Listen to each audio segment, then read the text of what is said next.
সিলিন্ডারের অবস্থা দেখেন, মনে হয় যে বাংলা সিরিজ দিয়ে ইউজ করছে বা আপনার লোহা ঘাসা সিরিজ দিয়ে পলিশ করছে এমন একটা অবস্থা। গাড়িটা 700 কিলোমিটার চলছে, এর মাঝে গাড়ি শক্তি কমে গেছে, দবদবা মানে গাড়ি ভারী, আপনার বাইক ভালো চলতেছে না। এই দেখেন সিলিন্ডারের অবস্থাটা দেখেন। আসসালামু আলাইকুম ভিউয়ার্স, বাইক ভালো গেছের পক্ষ থেকে সবাইকে জানানো হচ্ছে আন্তরিক শুভেচ্ছা ও অভিনন্দন।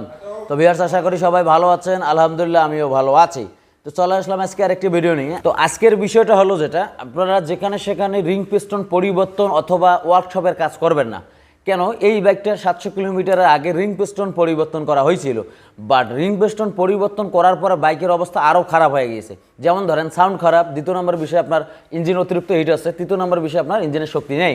তো এই বিষয়গুলো কেন আমি আপনাদেরকে প্র্যাকটিক্যালি প্রুভ করে দেখাই দেবো, ইনশাল্লাহ আপনাদের অবশ্যই হেল্প হবে। তো এই ভিডিওটা অবশ্যই মনোযোগ সহকারে দেখার অনুরোধ রইল। তো চলুন, আমরা বাইকটা খুলে রেখেছি, আমি আপনাদেরকে সমস্যাগুলো দেখাই দেই এবং কিভাবে সেট করতে হবে, কিভাবে বোর্ডিং করতে হবে, রিংয়ের গ্যাপ কিভাবে রাখবেন, আমি সব কিছু এই ভিডিওর মধ্যে তুলে ধরার চেষ্টা করবো ইনশাআল্লাহ। তো চলুন আমরা কাজে চলে যাই। তো ভিউয়ার্স, আশা করি বুঝতে পারছেন, এই যে সিলিন্ডারটা যে বোরিং করা হয়েছিল, মানে কি বলবো, এটা যে ফিনিশিং, কোনো ফিনিশিং নেই। শুধু আমার মনে হয় যে লেদ থেকে বোরিং করে পলিশ ছাড়াই দিয়ে দিছে এমন একটা অবস্থা। এই যে দেখেন, আপনার দাও চুলকানি বা এক কথায় ফ্রেশ নেই। আপনার সিলিন্ডার যত নিখুঁত পলিশ হবে, আপনার বাইকের পারফরমেন্স অত ভালো হবে। এই যে এখানে দেখেন, আমি হাত দিচ্ছি, এখানে কিন্তু স্পষ্ট বোঝা যাচ্ছে যে এখানে পলিশটা সঠিক নেই। এটার কারণে আপনার ইঞ্জিনের শক্তি কমে গিয়েছে। 2 দিন পর দেখা গেল যে আপনার ইঞ্জিনের টপ স্পিডও কমে যাবে, ইঞ্জিন অয়েল শর্ট হয়ে যাবে, ইত্যাদি অনেক রকমের সমস্যা হবে। আশা করি সিলিন্ডারের বিষয়টা আপনারা বুঝতে পারছেন। সিলিন্ডার থাকবে একদম 100% নিখুঁত, কারণ এখানে কম্প্রেশন তৈরি হয়। এখানে যদি কোনো কারণে কম্প্রেশন লিক হয়ে যায়, সেক্ষেত্রে বাইক আপনার ভালো চলবে না 100%। তো আশা করি আপনারা সিলিন্ডারের বিষয়টা ভালোভাবে বুঝতে পারছেন। আমি যখন এই ব্যাগটার কাজ ওকে করে আপনাদেরকে দেখাবো, তখন আপনারা আরও সুন্দরভাবে বুঝতে পারবেন ইনশাআল্লাহ। কাঁচা মোবিল আছে?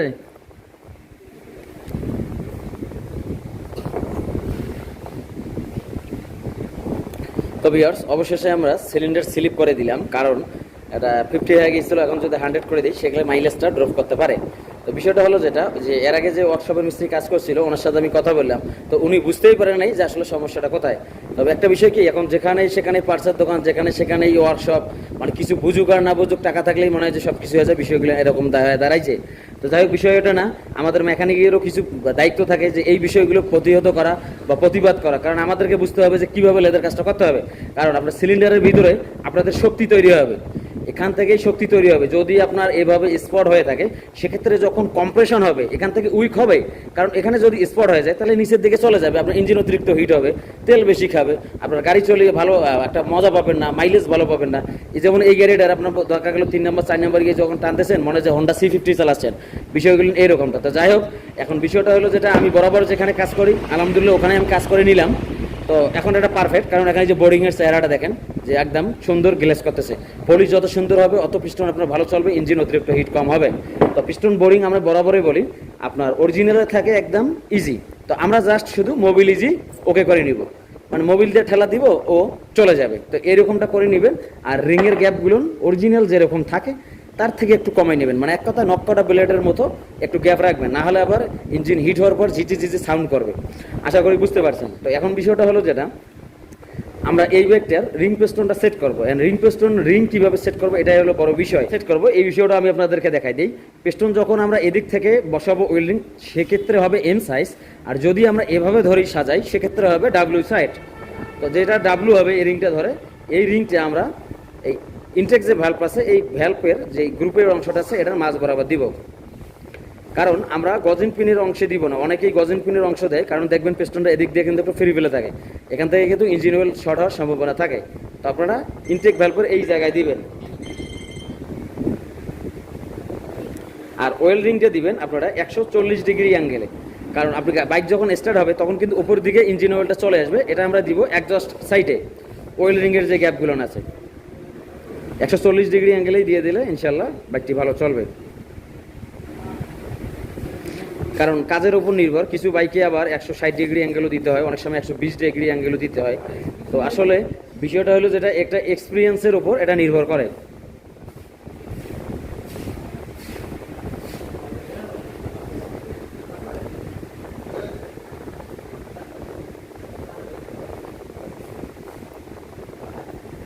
আর টপ 1 টপ 2 যে রিংগুলো আছে এগুলো আমরা সেভ 140 ডিগ্রি অ্যাঙ্গেলে দিয়ে দিব।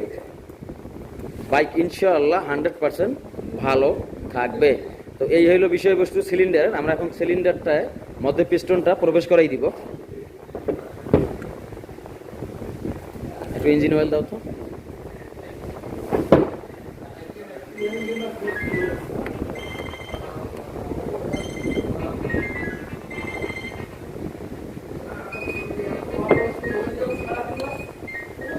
একদম পারফেক্ট, একদম এই বাইকটার আপনার কম্প্রেশনও ভালো থাকবে, তেল মাইলেজও ভালো থাকবে এবং টপ স্পিডটাও ভালো পাওয়া যাবে। এখন দ্বিতীয় নম্বর বিষয়, হেডের বিষয়টা আমি আপনাদের সঙ্গে কিছু শেয়ার করি। তো ভিউয়ার্স, হেডের গাইডগুলো একটু লুজ ছিল, তো আমরা অরিজিনাল ভাল্ব এবং গাইডগুলো আমরা পরিবর্তন করে দিলাম। তো গাইড আবার দুই প্রকার হয়, একটা হলো হাতে বানানি, একটা হলো অরিজিনাল রেডিমেড। তো আমরা রেডিমেডটা ইউজ করছি, এটা ভালো একটা ব্র্যান্ড। তো আলহামদুলিল্লাহ এটা রেজাল্ট বা সাউন্ডও একদম পারফেক্ট আসবে। আর ভাল্বের যে বিষয়টা, আপনার সিট যদি বসে যায় সেক্ষেত্রে কিন্তু টিক টিক টিক টিক একটা সাউন্ড আসবে। সেটা অনেক ক্ষেত্রে হয়ে যেতে পারে আপনার ভাল্বের এই যে অংশগুলো যদি আপনার ক্ষয় হয়ে যায় সেক্ষেত্রেও সাউন্ডগুলো আসতে পারে। তো এই বিষয়গুলো আপনার মাথায় রাখবেন। আর আপনারা অনেকেই কমেন্টস করেন যে ভাল্বের স্প্রিং আমরা কিভাবে লাগাবো। তো ভাল্বের স্প্রিং আপনারা যেভাবে লাগাবেন এই বিষয়টাও আমি আপনাদের সঙ্গে শেয়ার করতেছি।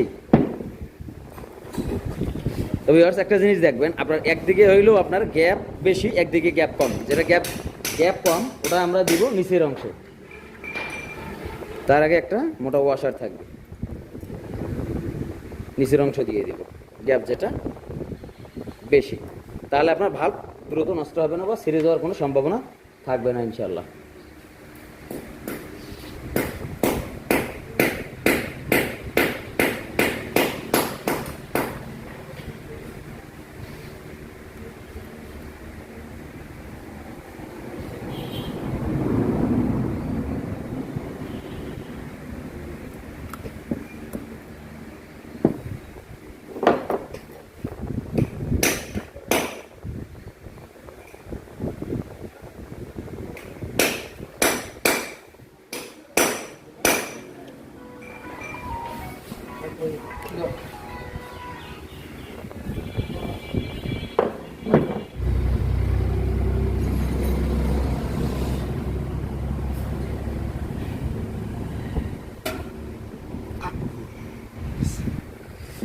তো ভিউয়ার্স, আশা করি বুঝতে পারছেন আমাদের হেড সিলিন্ডারের কাজ শেষ। তখন আমি বাইকটা স্টার্ট দিয়ে আপনাদেরকে সাউন্ড এবং ইঞ্জিনের শক্তি কীরকম পাই, অ্যাক্সেলারেশনটা আপনারা বুঝতে পারবেন। ভিউয়ার্স, অবশেষে আলহামদুলিল্লাহ বাইকটা আমাদের স্টার্টে আছে। তো ইঞ্জিনে আপনার তেল মোবিল পড়ছিল, শুধু জাস্ট ইঞ্জিনটা আমরা ধুয়ে দিলাম। তো বাইকটার অ্যাক্সেলারেশনটা দেখুন।